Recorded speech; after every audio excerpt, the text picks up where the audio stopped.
I'm Tim Llewellyn, and I'm talking to Mike Joseph, another Welshman, about the podcast, which started on the Barford Project site today and is running. The first series is running up until November. It's an extraordinary series. We've got a delicate task here because we don't want to give too much away. We don't want any spoilers, but we think we owe it to the audience to give them some idea of what is in the content. And it is, as I say, an extraordinary journey that Mike's taken, along with all the characters in his podcast, which begins in the farthest reaches of the Austro-Hungarian Empire in Galicia, way before the First World War, continues through those awful years in Europe, which his family was closely concerned. His grandfather, who was living in Galicia, moved later to Germany, fought in the First World War for the Germans, Jewish chap fighting for the Germans, as so many did. And the whole family becomes concerned as the situation for the Jews in Germany becomes worse and worse. Zionism becomes a power in Europe. The journey continues with some of the family emigrating to Palestine. And we end up finally in Palestine itself with a dreadful massacre and the destruction of a Palestinian village on the borders with what is now the Gaza Strip, in which members of Mike's family were concerned. So within all that, Mike, I want to ask you this. What brought you to explore this whole topic? I mean, here you are, nice Jewish boy, from a family who no doubt told you a lot about Zionism, about Israel, about how important it was. What was it that kind of spurred you to start investigating this and find different things on the root of this story? Okay. It is a long and tangled journey. You're absolutely right. And it's a journey that hasn't ended. And that's one thing that I think is going to come across episode by episode, that although every episode involves discoveries and encounters and we learn something, it's still not the end of the story. And frankly, even at the very end of the series, it'll still not be the end, because we're in a flow. Here we are in the here and now, and God knows what's going to happen next in Israel, Palestine. But one thing we can say about journeys is that wherever they go and wherever they're going to end up, they all have a starting point. And so I'd like to kind of get hold of your question by just reflecting about that starting point for a moment. And you might not be expecting this, but the starting point is Wales. Because, okay, look, you and I have got quite a few things in common, and I'd list three obvious ones. Firstly, we're both broadcast journalists. Secondly, we've both been very directly involved with the ongoing disaster that is Israel-Palestine since the early 70s. 50 years or more. 50 years or more. My first encounter with that narrative was in 73, yours was in 74. And thirdly, we're both Welsh. Now, you might think, well, okay, so what? It's not so what. I just want to reflect for a moment about what it actually means to be Welsh and looking at this story, and not necessarily Jewish, in fact, not Jewish at all. Because the fact is that in the years that I was growing up in Wales, 40s, 50s, 60s, Israel really mattered in Wales. It really mattered particularly to not just, if you like, an older generation, but to the younger generation who, as time went on, were going to form, if you like, the stuff of the new Wales, the Wales that eventually led to the devolution vote and to today's Welsh Parliament, a lawmaking legislature, unthinkable in the Wales of the 50s and the 60s. Now, that didn't come from nowhere. What it came from was ultimately the 19th century and the whole move of European politics and culture into this wonderful new ideology of nationalism. Of course, some ethnicities and some communities came to nationalism sooner than others. And Wales was certainly not in the lead, but it did a lot of catching up, particularly in the 1960s. And if you grew up with any kind of contact with Welsh, not just hardline nationalism, but simply with the growing sort of Welsh confidence in identity and purpose, you would have a very important model in the Zionist state, in Israel. Because at that time, it appeared that Zionism had delivered a solution to the Jewish catastrophe. And there was frankly little or no thought or reflection about those who were the victims of the Zionist venture. Yes, I wanted to come in there if I might, and because not only is there that nationalistic aspect of it, but in the 50s and 60s and even the early 70s, when people of our age were beginning to develop politically, beginning to cotton on to the political world, socialism was very much associated with Israel. Israel was the socialist idea. It was part of Socialist International. There was a great sort of cross-fertilization. So we grew up probably until we were in our late 20s, early 30s, regarding both politically in itself, resisting outside forces of darkness, as it was portrayed to us then. And I mean, of course, all that has been turned on its head in the last, well, in the years that you and I have been active in Middle East journalism. Absolutely right. So the same story exactly about nationalist ideology, that at the time, Israel appeared to us in Wales as a model of positive nationalism. And it was really, therefore, a bit of a lesson to those, not just like myself, okay, I was Jewish, but principally I was Welsh, to discover that the Zionist form of nationalism was proving to be problematic. And I can put that in a very simple idea. Today, there's one phrase that characterizes what is Welsh nationalism about, and it's this phrase: if you're here, you're Welsh. Okay?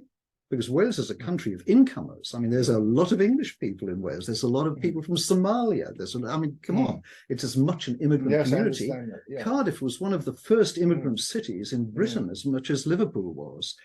And so for the Welsh nationalist movement to have as its kind of iconic statement, if you're here, you're Welsh, what they're saying is, look, we're not ethnically based nationalism, we're civic nationalism. And that is their pitch. Okay.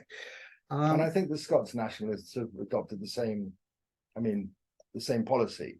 And if you're here, you're Scottish. Exactly. Or the Irish do. If you're and in a way, it's a no-brainer, isn't it? Because to put it in a very crude sense, anything else is the road to Auschwitz. And there's the problem. I mean, Hitler was a nationalist. Unfortunately, what he wanted was not only all the wonders of the world for the Germans, but he wanted slavery for the Poles and death for the Jews. Well, I see where you're going with this, because the problems we have, which have become enlarged recently in Israel, demonstrate that exclusive nationalism, which wants no one else aboard. And I think to get back to the podcast, please. But I thought it was important to really just say, where's this rooted? Absolutely. And you're asking, I think what's the source? That's the source. And the podcast illustrates, I think, you start off with your grandfather. Your grandfather moved through that early history of anti-Semitism, vicious anti-Semitism and exclusion, and finally tragic death at the hands of the Nazis. Where along this track, tracing back through your family, from your grandfather, talking to your daughter, talking to your mother was very important. Talking to other relatives, looking back at the history. When did you start? When did you start to rethink the situation in the Middle East and make it part of the story, which is so basic to your podcast? The exact moment maybe is lost in my teens or maybe my student years, although there were hints before that. And one hint, I'm going back to this idea of, what is nationalism? Because in Cardiff, in the 1940s and 50s, there was a new synagogue founded, very much catering to the needs and to the culture of refugee Jews who'd arrived in Cardiff through and then after the war. And that included my parents. And their rabbi was an extraordinary man who was an anti-Zionist. And his anti-Zionism was based on something very simple. In his theology, Judaism is a religion, it's a spirituality, it's a theology, it is not a nationalism. And that was simple for him. And I remember the rows that my parents had with their rabbi over that very point. Now, we're talking about the 1950s, at a time when you could say that wherever that rabbi had formed his theology, it was very much out of step with the times. Well, of course, you could nowadays say he would be probably one of the Balfour Project trustees, with views like that. I think there was probably a key moment, and this is where we get into the area of spoilers. But I narrate it in episode 10, no less, of the podcast, where I'd arrived as a television reporter in Israel to report the October War, the Yom Kippur War, the Ramadan War of 1973. And I did a job of work which saw me pretty much in the mainstream of British views and the view at the time. Correct me if I'm wrong, but I think what many of us sort of foreign reporters felt was that there was something special about the 1973 war between Israel and its neighbors Syria and Egypt, and that was that it wasn't a walkover for Israel. It was a balance of forces. Egypt crossed the Suez Canal and invaded Israeli-held Sinai, and Israel in return crossed the Suez Canal and came dangerously close to Cairo. And Syria came down the Golan Heights as well, I was there, I saw it. And so there was a feeling that, well, what happens out of a military stalemate like that? Well, what happens is that you have talks. Both sides sit down and say, okay, we can hold our heads up. We've demonstrated that we mean business to our own people. And now we sit down with the enemy and we work out terms. Now, the interesting thing is that actually led, I think, in a few years to the Israel-Egypt peace treaty, the first peace treaty with it. Directly, Yeah. And I suspect that was probably one of the historic betrayals of the Palestinians who were nowhere in that. Absolutely, and they remained off the agenda, certainly in terms of British awareness. It seemed like a good thing that Israel was making peace with its neighboring Arab states. Why not? Well, we know why not now. But at that moment, I shared that perception that we just agreed about with my uncle, who'd been in the Israel forces in 1948. I'm not going to say any more about that, but his reply opened a window for me into what was really going on at the grassroots in Israel. And it certainly wasn't what we, in a rather complacent way, thought was going to be a sort of statesman-like outcome, because there was a problem here, and that was that hardline Zionists weren't going to let go of anything. So I think that was a critical moment. Yes. And I mean, the 70s, I mean, you go through, you're on a journey which is taking you basically from, say, around 1905, right through your own family, through Eastern Europe, through the awful diplomacy of the 30s. And something I want to come back to a bit later, because something that struck me out of your podcast. Sure. It's often missed. But I mean, in the 70s, as you're tracking through, as you're sort of following along sequentially, both in time and political terms, what were the I mean, you obviously began to change your mind a lot about Zionism, about Israel in the 70s and 80s, and I think a lot of us did at that time. The Palestinians had established an identity. It's so important, that, isn't it? The Palestinians had absolutely put themselves on the map, because if we go back to what at the time when you and I were growing up, getting our political introduction to life, the Palestinians didn't exist for it. No. They weren't part of the agenda. So that must have been part of the discovery. Totally so. It was, and what's more, I can pin that down to a particular moment, a particular atrocity, which it just so happens you were the first correspondent to break the news of, the massacre of the Palestinian camps in Beirut, Sabra and Shatila. You were the first correspondent in there the morning after the massacre, weren't you? Well, certainly the first to get the news out. Yeah. There was, I mean, the fact is, it was by no means the first massacre of Palestinians, and we're not talking about, armed terrorists. We're talking about women, children. It was by no means the first massacre conducted by Israel or pre-independence Jewish troops of Palestinians. But what was different was, number one, it was outside Israel, and number two, the world's press was watching, led by you. So it had a disproportionate impact in the West on what we were just talking about, on the way the West regarded Israel, a haven of socialism, a haven of, inspired nationalism. Is this what we end up with? There was a wave of horror, and that was twice as strong amongst Jewish communities. I'll be quoting what Primo Levi, the celebrated narrator of Auschwitz and the Holocaust, what he said about Israeli actions in Sabra and Shatila, that the Israeli government has become the Jews' worst enemy. This is Primo Levi. If he said that nowadays, he would be in breach of the IHRA code. Yes, he'd be an anti-Semite. Yes, Primo Levi, the anti-Semite. You couldn't make it up.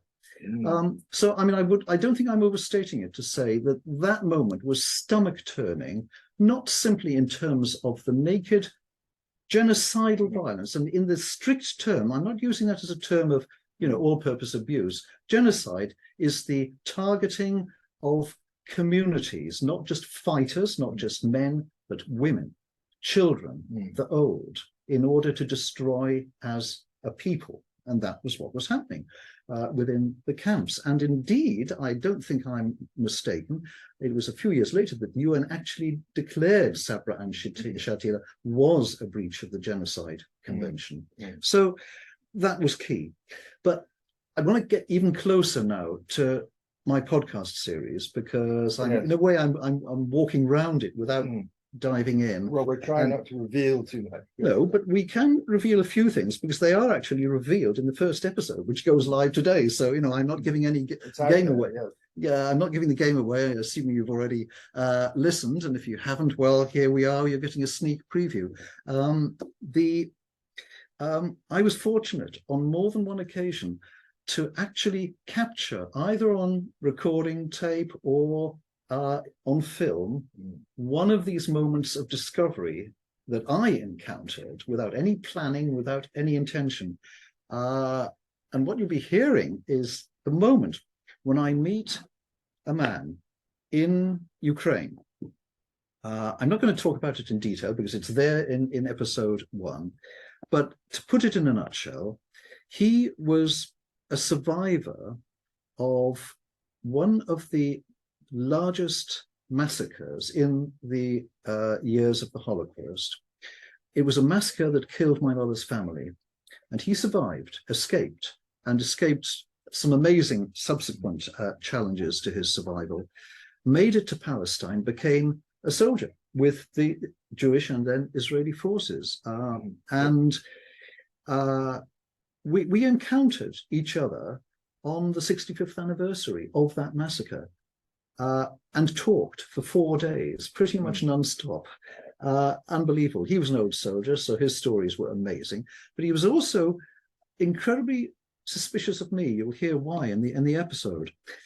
At the end of those 4 days, he revealed why he was suspicious of me, because what was eating him up was the way that Israel's occupation of Palestine has brutalized Israel. And we're talking about a veteran and hero of Israel's war of independence. So there, in one life, in one man, you see the whole arc. Yes. And there he was, sitting beside me as you are now. There's so much in your podcast, and we're not going to reveal, but there's so many moments like this which are totally counterintuitive. Totally. And which must have been, which were jewels for you as you made this search. Yes, unbelievable. And look, cards on table. when I started digging into this story, firstly, podcasts didn't exist, the internet didn't exist. It was that long ago. But one thing was clear. I was narrating my family's experience of the Holocaust, not the Palestinian Nakba. I did it deeply and thoroughly, and the encounters were amazing. But as I've just pointed out, some of the encounters, instead of pointing me to the Holocaust, pointed me straight at the Palestinian Nakba. So you almost tripped over the Palestinian I didn't go looking for the Palestinian Yeah. Nakba. The Nakba came looking for me. Yes, yes. Right? So here I am today, and the purpose is clear, but only as a result of engaging with a Holocaust story. And here's the interesting point. You've referred a few times now to my grandfather and to the way there he was, post-First World War in Germany, struggling to make a living, support his family of 7, a Jewish trader. Not a good thing to be in Nazi Germany. So I narrate that story, and the first time I narrated it in much earlier versions of this story, not this podcast, it was a straight story about another victim-to-be of the Holocaust. Now that I come to it, having, as it were, broadened my own view, my own understanding, I'm discovering that there are fundamental issues, fundamental questions about Zionism itself and the Zionist movement in the 1930s that have a direct bearing and a negative bearing on my grandfather's life and on his story. Definitely no more to be said about that at the moment. But in other words, your worldview changes as things happen to you, either the things that you were looking for or things that you no way were expecting. Another example of that, again, it's in the, I don't know if it's in episode 1, but yes, it is, and it's certainly in the trailer that's been out for several weeks. When I visited my uncle's son and found on his sitting room wall a large flag of Israel. It wasn't a proper flag, it was handmade, and it was something my uncle had made when he was a soldier in the 1940s. And on it, in Hebrew script, he'd written all his campaigns, you know, Italy this, and, you know, Israel and Palestine then, and Six-Day War, and. Well, I'm not very fluent in Hebrew, so the son reads it out, and you can see a clip of that happening on the trailer. And there I am thinking, wait a minute, I'm about to discover what my uncle did in 1948. And it's that led me directly to the destroyed Palestinian village of Borer. So you see, although... It's an extraordinary dovetailing. Yeah, yeah, and I mean, look, although the story is long and rambling and complex, it's one family story, because everything in this whole saga is simply unpacking what happened to my family and what my family did. There are 2 more things I want to ask you, because I do want to go to questions. Because, you know, in a way, this what you're doing is very controversial. But let's play in the clip. I think Dee has got a clip from one of your episodes that we're going to play in now, if we can do that. I think it's happening.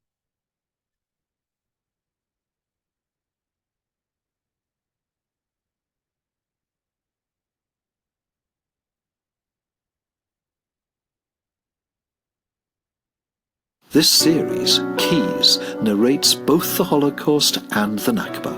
I've dreamt of them many times and imagined all kinds of things whenever I hear about the atrocities that were done.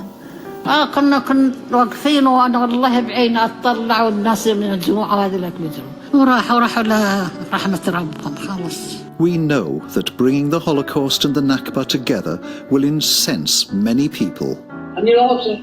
But we don't keep them separate. We don't have the choice. We inherited them both. Hear the words of the witnesses. I know that nobody came back. See how the histories connect. This journey is unavoidable, but I can't say where it leads.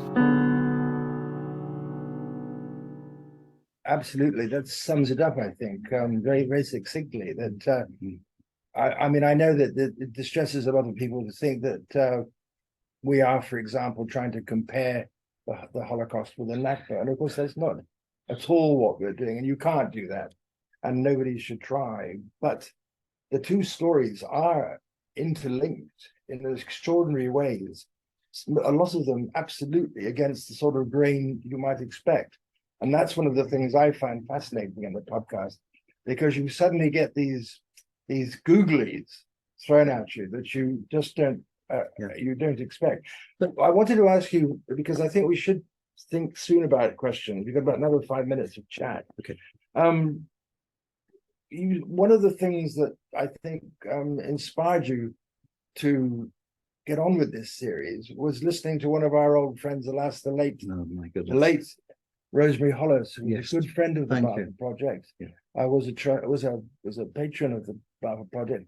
Died far too young. Can you tell us a bit about Rosemary, what her role was in this? Well, to you as an example. She made this possible, actually.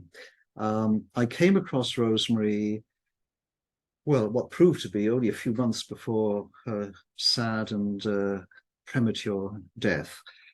She was the speaker at the AGM of an organization that I was interested in. I knew nothing about her, and I'd never heard of the Balfour Project either, shame to say. But she, as a speaker, was quite extraordinary. I mean, a combination of sort of hard-headed realism about what actually goes on in international politics, but also a kind of optimism that you can still engage with it, that people can speak even against a background of mutual animosities. And really, that I followed that up by discovering a book that she'd produced. I believe it's called Surviving the Story, which is a challenging title in itself. And the subtitle, The Narrative Trap. What is this narrative trap? Well, I think I now understand what she means by that. It's about story. It's about the power of a story to control the way people think, not just people out there, but all of us, you and me. You know, the power of a story to just organize your ideas about the world. You know, what's good, what's bad, what's, you know, promising, what's alarming. And her work for many years centered, amongst other things, on this olive tree program, where she would open up opportunities for Israeli students and Palestinian students studying in Britain to engage in detail with the story of the other, to sit and to listen and to share. And you would think that from that would come some sort of, magic, everybody realizes that we're all humans and don't we all want peace, and they fall on each other's shoulders and there's, world peace breaks out. Nothing of the sort. In fact, what Rosemary Hollis concludes with, I think, real courage is to say, look, it doesn't work like that. Look, people are deeply invested in their story, and it takes more than simply being willing to sit and listen to your opponent's story to make profound change. So that's not to say that it shouldn't be done, it shouldn't be tried. On the contrary, it should, but you have to be extremely realistic about what can and can't be achieved. Now, just you do have to keep hammering away, telling these stories. You have to keep hammering away without trying to give them some sort of spurious equivalence. Yeah, it's not about equivalence. Where does the idea of equivalence even come from? What people think so often, that you're trying to say, well, the two things are the same in some way, but you won't hear that word from me. Exactly, they are not the same. But the two things collide, and we're talking about this story colliding long before the Holocaust. Yes. I mean, it started to collide a long time ago, and I'm interested in, for instance, your grandfather was learning English and Arabic, thinking he might go to Palestine. He was learning Arabic, and his whole idea was that would be a place where Jews could coexist. That was probably what, in the 1920s? Could coexist in a neighborly way with Palestinians, not over a fence, not in a separate territory, but as neighbors. And I mean, his ideas came from his own experience, because he grew up in Galicia, whereas Galicia doesn't exist anymore, but it's a place where Ukrainians, Poles, Germans, Lithuanians, Armenians, and Jews all lived and knocked on in one way or another. And it was that, of course, fascism destroyed comprehensively across Europe. But that was his idea. And his idea went beyond that to saying, well, you know, Arabic, I'm learning Arabic and I can see the connections with Hebrew. So, you know, these are a similar race of people, his own phrase. So that was his ideology. It didn't happen. But I mean, the point, just to finish up about Rosemary, I read her obituary with shock and surprise. And in her obituary, there was a reference to her having, in her what proved to be her last months, taken an active involvement with the Balfour Project. And hence, I brought this project. That's how you arrived on our And doorstep. that's how, Yes. correct. Wonderful. Well, that was a sort of last miraculous piece of serendipity on the part of Rosemary Hollis. It was. You came to Earth. It was.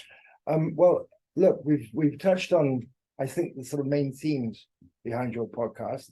I hope we haven't given anything away. I don't think we have, except some broad hints about a journey in which I think we've all taken this journey in some ways.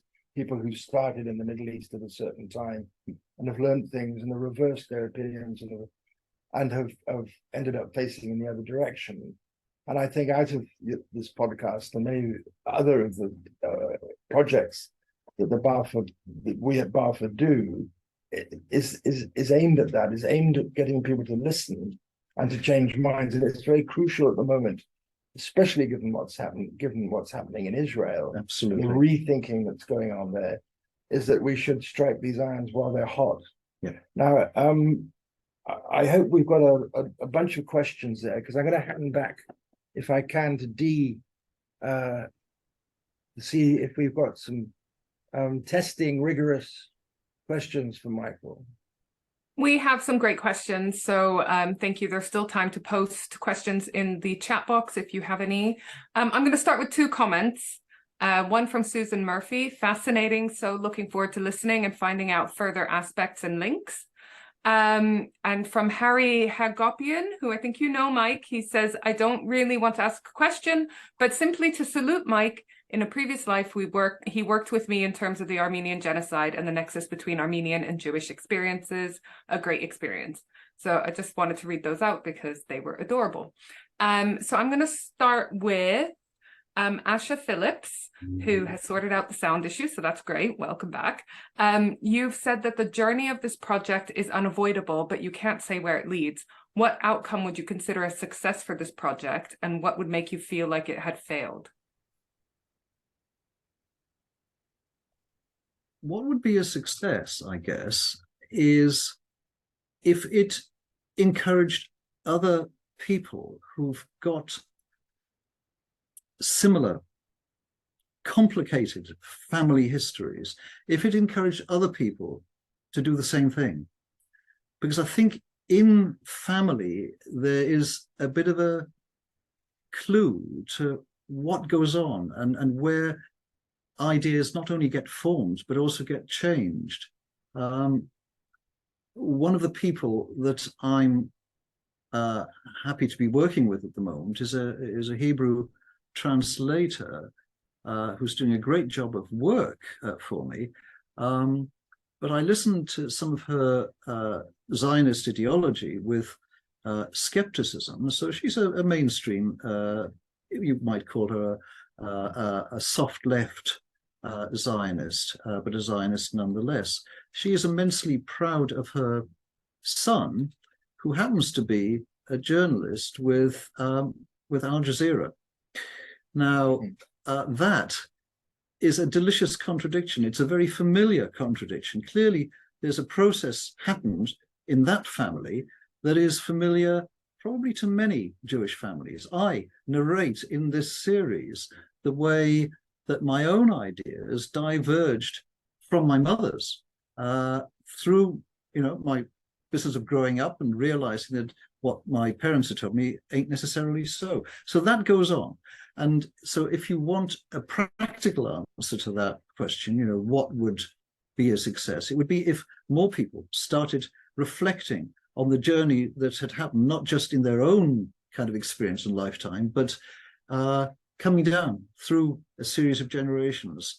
Because one thing for sure, the mess that we now see in the Middle East is not going to be sorted by any quick fix. It's deep, it's profound, it's generational, and it will take, I guess, another generation to even begin to provide a decent, sustainable, and just solution. There was a supplementary, I think, in there, wasn't there, Dee? What would say that it had failed? I don't think I particularly want to define targets of failure, because that feels like a bit of a hostage to fortune. So if you don't mind, I'm going to chicken out on that one. No problem.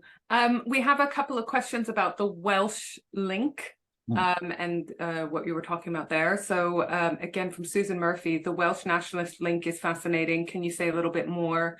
And similarly, Una Ellis, my Welsh friends have a different narrative. They compare the English colonialist people to Israel, the invaders. Could you talk a bit more about that? Well, I could, but I'd like to, again, just speak from, my own direct experience, because I'm no great, I'm not a political scientist, and nor am I a sociologist. But I can say that one thing that most people in England are unaware of is that Wales has a very rich civic and academic and political life, far beyond the simplistic terms in which Welsh affairs and Welsh politics is reported in England. For example, not a lot of people know that the first, and as far as I know, the only memorial to the Armenian genocide in the UK on public land is in Wales, in the capital city, in Cardiff. And that didn't come about by accident. That came about precisely because Wales, in many respects, is a very international-minded place. Wales, precisely because it's marginal to the UK story, it's pretty much ignored, as many of the further flung regions of, far away from London are. It doesn't wait for salvation to come down the M4 from London. It gets on with it by itself, as it did in the Spanish Civil War, when miners signed up and fought with the International Brigade, as it is now with a really lively refugee support movement right the way across Wales, in tiny villages and large cities alike. The Wales Armenia campaign was effectively fought, and it came out of strong roots, again, in the nonconformist chapel, which so much was the roots of Welsh socialism and the trade union movement in the 19th century. That's led to endless further international links in Welsh society. So what I'm answering, you framed your question, I think, in terms of, could I speak more about Welsh nationalism? This is not about Welsh nationalism in terms of political ideology. It's about Welsh consciousness and what forms it. And again, bear in mind something I mentioned earlier, that this doesn't happen by accident. In the 19th century, Wales was the economic engine, not just of Britain, but of the British Empire. The coal that fueled the Navy came out of Wales, out of Cardiff docks and Barry docks. The teachers who educated Britain's children came from Wales. It was absolutely fundamental to the UK economy, something inconceivable today. And out of that, came a lot of the residue that still has teeth and still kicks and still, if you like, generates why it's good and progressive and creative in Wales. Well, that's the end of my promotion for Wales, but I'm just speaking, if you like, from my own experience and what I know. I think there's a natural tendency for people, not just in Wales, but in Scotland and on the what we loosely call the Celtic fringes of Britain, a sympathy and empathy for the underdog. Yeah. Which comes out of their own experience. I mean, we mustn't forget that less than 100 years ago, it was you were beaten if you spoke Welsh. It was an offence to speak Welsh. Yeah. So those memories linger, and I think the English tend to either not know about this stuff or conveniently forgotten about it, because it goes very deep. Yeah. And it causes a lot of trouble.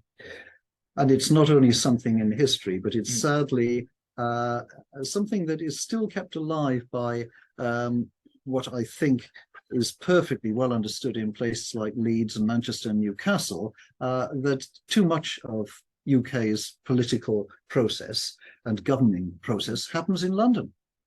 And there's a lot of people who aren't in London. Next question. Thank you so much for that. We've just had one come in, just bear with me, from Ronahi Hassan, which is about Kurds. So Tim, this might be you a little bit as well. Over history, Kurds were exposed to ethnic cleansing by successive governments in the 4 parts of Kurdistan, and most Arab nations vilified the Kurdish question and called Kurdistan a second Israel. From your point of view, how can the Kurds forge peace with the Arabs? Not directly related to the podcast, but I'm interested to know the answer, so I asked the question. I don't quite understand the question. How you say, have the Kurds made peace with the Arabs? Or how can they? Or how can they? Well, I mean, the only place where the Kurds really have autonomy at the moment is in Iraqi Kurdistan. They're still very much under the thumb in Persia, and the Iranian government doesn't allow any inkling of Kurdish nationalism or representation. In Iraq, because of the no-fly zone set up after the first Gulf War, Iraqi Kurdistan has developed into what is effectively an independent country, although it isn't in fact an independent country, but it is de facto an independent country. So the Kurds have been successful there with outside help. Elsewhere, it's too much of a mess to go into. Of course, one of the most ghastly situations now regarding the Kurds is on the borders with Turkey, between Turkey and Syria. Turkey is absolutely, totally anti-Kurdish, violently so, and the Kurds do have an independent enclave inside Syria on the Turkish border. But this is very much an artificial thing at the moment. How long it will last, we don't know. So the Kurds, a bit like the Lebanese, the Kurds are very much they're very much the victims of the regional picture. What the forces that are the large forces that are clashing with each other inside the Middle East. I don't see really that this question relates directly to what Michael's podcast is about. Well, if I could just, can I just pop in a short thought there? I'm sorry, I'm going to be useless on this precise question, but it does make me think back to what's in all our focus, which is Israel-Palestine, and what's that about? And it's very difficult to disagree with the thought that whatever one imagines is any kind of a solution that would be tolerable to both sides in the future might be. The reality now is of one state with overwhelming power, and a state which is by many individuals and many organizations described, whether correctly described or misdescribed, as an apartheid state. Nevertheless, whatever word you apply, the reality is that there is an occupation which has lasted for how many decades? So about 6 decades. 67. Yes. 57 years. Which is not only destroying the lives, the health, the economy, whatever shred of justice, landscape. Everything. Yes, the water. Okay, we go on. It's not only doing that, but as Primo Levi recognized in 1982, is absolutely destroying what was left of the Zionist dream, which so captivated the West in the 1950s and the 1960s. And we can see part of the result of that on the streets today in Tel Aviv and Jerusalem with, if you like, middle of the road liberal Israelis desperately trying to wrest control back from the current government without the totally unresolved Israeli-Palestine relationship. Israel itself, the contradictions within Israel, are really pulling the country apart in ways that nobody at the moment sees any kind of future or solution in. So this is a very different kind of a situation, I suspect, knowing very little indeed, I'm sorry to say, about the Kurdish dilemma. What you're talking about here is two nationalisms, two peoples, two societies, two ethnicities fighting over the same piece of land and not fighting in any way that you can say, well, equal forces. There is no equality there. It's a grossly unequal fight, and yet it's one that, for all its strength and for all its control, Israel has not got a hope of winning in any way other than what would amount to a completion of the ethnic cleansing that it started in 1948. You could really only be rather alarmed and depressed at the whole situation. We've got a question from Farzana Sakar, who says, would this podcast influence our government? We have a government that has a reluctance to condemn illegal settlements and encourages building illegally on Palestinian land, as has been mentioned by a few of the questions. So is there any way to use this podcast or the forum of podcasts, the mode of podcast, the medium of podcast to influence governments or other people of influence?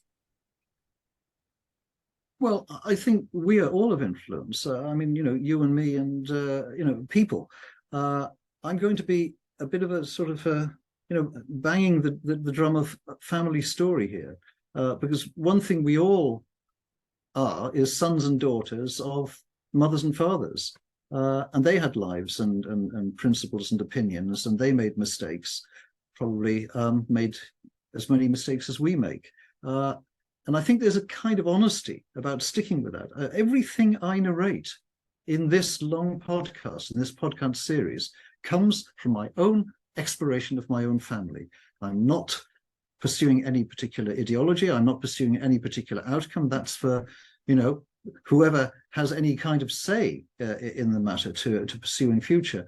But I think that by insisting that, everybody has a right to a say, everybody has a right to an inheritance, and everyone has a right to decide what they will do with that inheritance. I'm actually repeating the line that introduces every episode. What we do with the story that we're born with is our freedom. You're not free to choose your past, but you are free to choose your future. And I want to encourage people, whoever you are, whoever we are, to do that. Yeah, just ask questions and see where it leads you.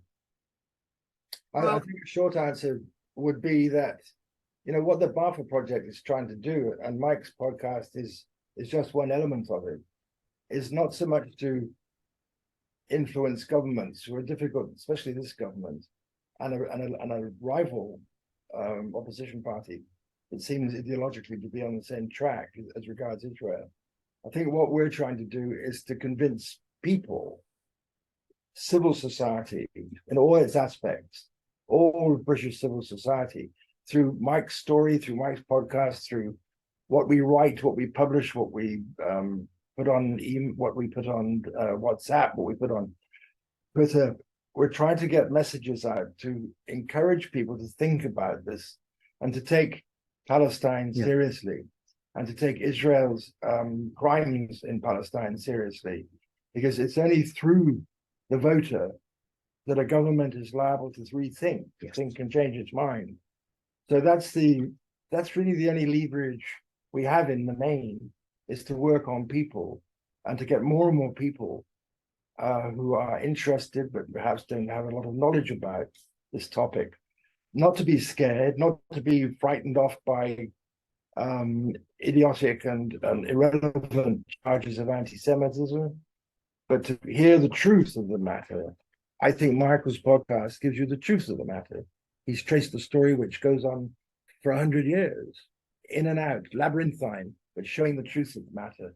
And that's really the best we can do as a charity, is to wake people up and hope eventually that the force of the people will persuade the government, or persuade a government to think again.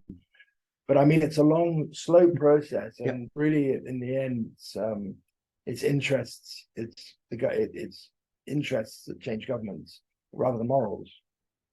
Well, following on from this, we've got an interesting question from Barbara Edmonds. If telling stories between people doesn't change minds, what might do so? I don't think you can be black and white about that. What I admired about Rosemary Hollis was that she was cautioning against thinking that it was some kind of miracle solution, that, you know, you put conflict into this amazing washing machine of stories and it comes out sparkling white. It doesn't, despite which you keep trying. I'm not a sociologist. I can't interpret her analysis in, if you like, in intellectually rigorous terms, but I understand, if you like, the ethical position that she's taking, that it's folly to pretend and to imagine that because somebody has a particular story that convinces them that their group, their particular ethnicity has got a monopoly of rightness, and the other lot are terrible rogues and villains. So by just throwing a few odd facts at people who hold stories dear, that's going to change how they feel, how they behave. It doesn't. But it may do something. And I'm honestly coming back to this idea that if you explore something that is as close to you and personal to you as your own life, your own parents' lives, and your own children's lives, and ask questions about, well, how come they did that and I would never dream of doing that? How come they thought that, but I wouldn't dream of thinking that? And by the way, while we're at it, while I'm thinking about, if you like, what my parents chose and decided and did or thought they ought to do, and I would never dream of doing it, I look at my own children and I think, I wonder what they think of me. And happily, in Keys, a troubled inheritance, we get to hear quite a bit of what my daughter Asha thinks about what I'm up to. And it's for her to say, whether I'm getting it right. I think, is it Barbara? Her question is very good. What can you do? I think at the moment we do have a window of opportunity. Big window is open. A window of opportunity has opened with the upheaval in Israel. Yeah. And what we have to get across is this message. How, if half the Israeli political population is up in arms almost about its own government, about the morality of its own government, and we hope this argument inside Israel will spread to include the Palestinians, because at the moment the Palestinians are not, and the Palestinian issue isn't playing a big part in it.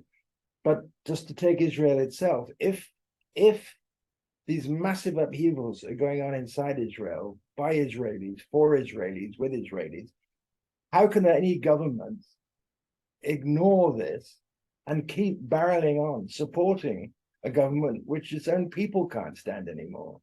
How can the British government keep on signing these deals, praising Israel, ignoring the crimes it commits against the Palestinians? How can it go on doing this at a time when the country itself, Israel, is falling apart politically? So, in the end, even a pragmatic government has to think about the morality of its case. And at the moment, it's quite obvious that the British government and the opposition, I'm afraid, are not thinking in moral terms whatsoever. Thanks for that.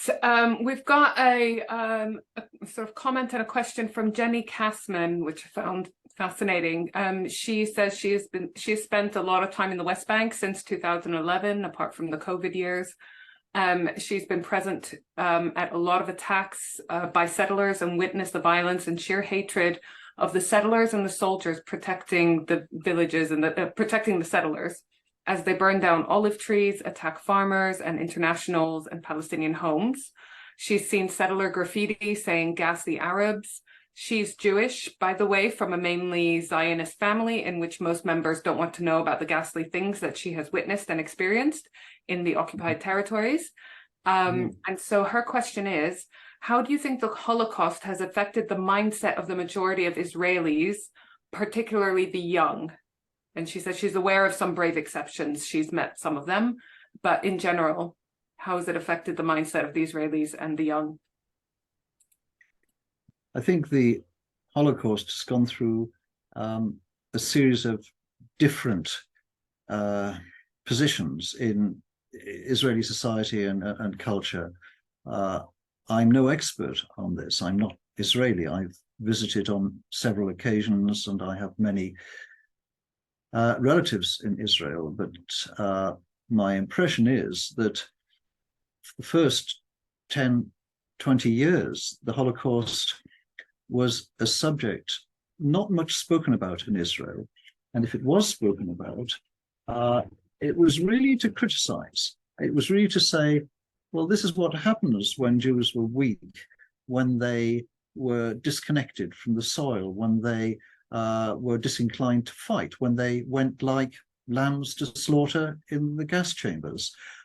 It was an appalling slander on the murder of their kinsfolk. But that was, I think, a very powerful perception. That all changed in 1962 when the Israeli government realized that the Eichmann trial was not just an important moment in bringing Nazi to justice, it was also a key opportunity to create the Holocaust narrative as a central element of Israel's rationale, its purpose for existing. And one of the very practical military consequences of that was a remarkable speech that the Israeli war leading, the celebrated Moshe Dayan, gave. He gave a tribute to a kibbutz dweller who'd been killed in an ambush across the Gaza border. And this eulogy, which has really become iconic in Israeli society, is very well known.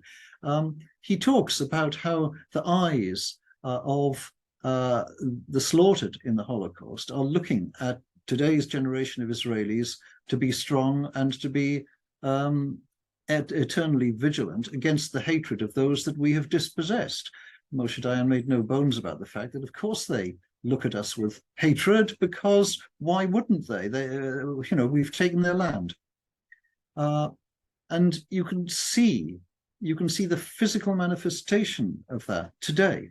If you go to the Israeli Holocaust Museum, Yad Vashem, on the edge of Jerusalem, whatever you do and that visit, you end up at a viewing platform high over the Jerusalem forest. You look out, as I have, and as I talk about in the podcast, and as all Israeli soldiers do when they're recruited into the IDF, you look out over the Jerusalem forest. It's the promised land, and there's the land that they are now joining the IDF to take their turn in defending.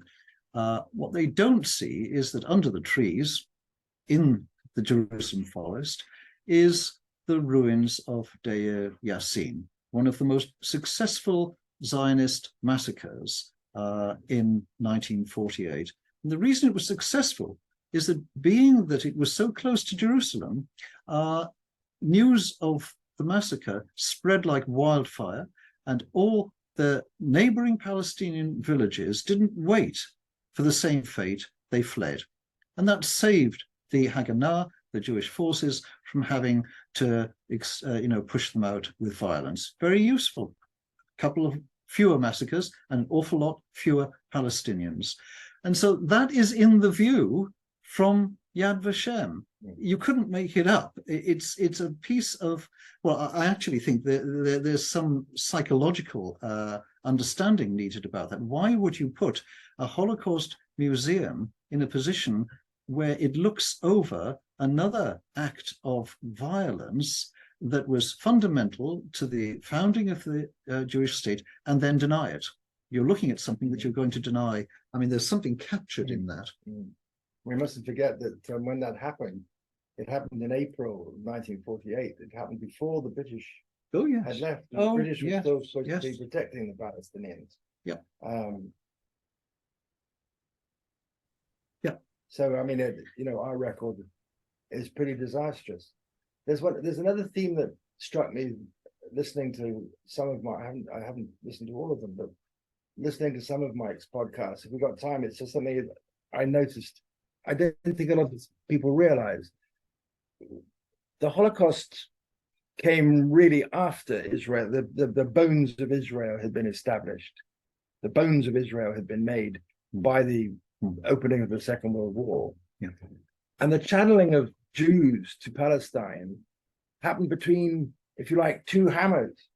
On the one side, obviously, Hitler and his grotesque anti-Semitism and his eventual homicidal, genocidal anti-Semitism.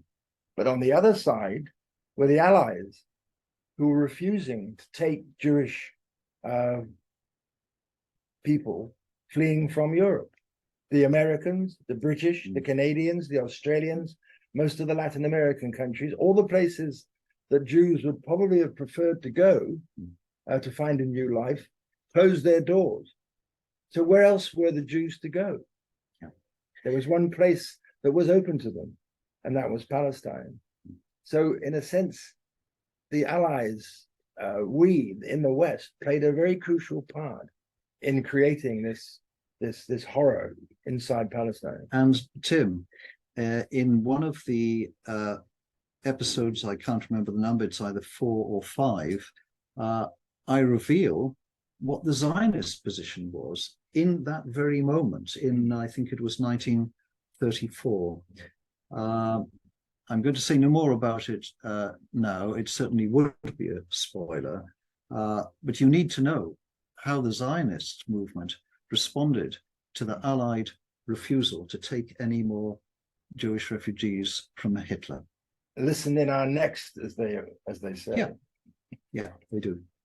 So I have one more question, but before I go on to that, I just want to do my little begging act.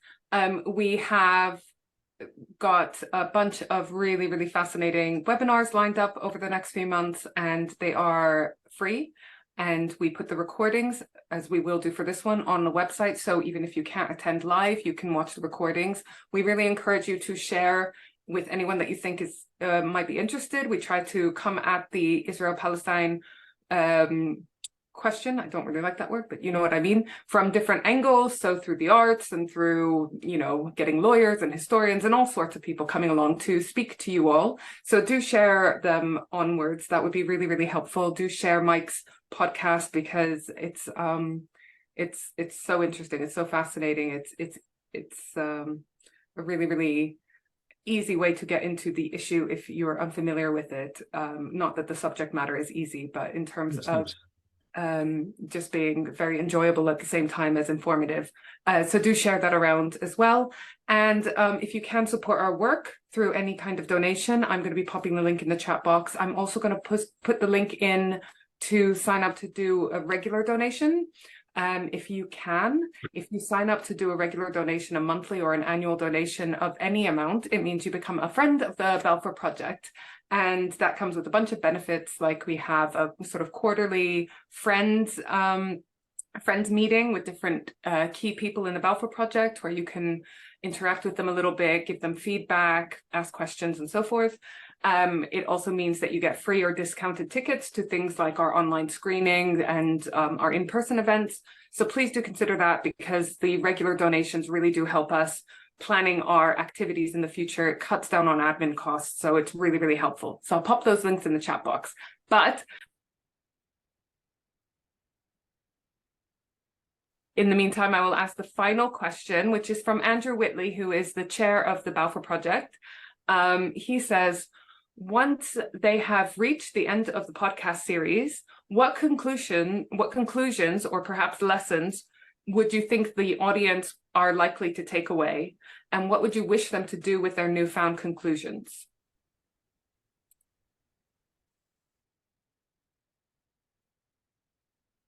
Thanks for the question, Andrew.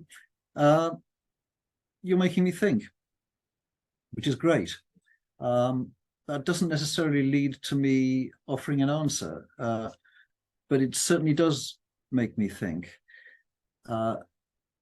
As you can see, my whole approach is very much about asking questions and seeing where they lead. And at this point, with the first season produced and the second season in production, I'm in the thick of asking questions. I'm asking questions about just what sort of dialogue is possible across this divide of kind of historic animosities, and what kind of story is likely to make, well-intentioned people with very firm ideas just stop a moment and check their ideas. What kind of historic facts would make people seriously revise the strongly held beliefs they've had, and what would that lead to? Tim was talking just now, Tim, weren't you, about the turmoil in Israeli civic society, and the clearly the question for all of us here, which is, well, at what point and in what way does the Palestine question get fed in? And to which why pessimistic about that. I'm pretty skeptical that is even anywhere on the radar of the majority of demonstrators who look like they want to change the world for the better, but not necessarily for the better as we might think it in terms of the oppression of Palestinians inside Israel and inside the West Bank and Gaza. It just hasn't brought them onto the streets. If that is going to change, it may well change in the individual experience of individual demonstrators, who will then be looking for a home to engage with each other and to engage with Palestinians and to find new forms of dialogue. Past conflicts have done that.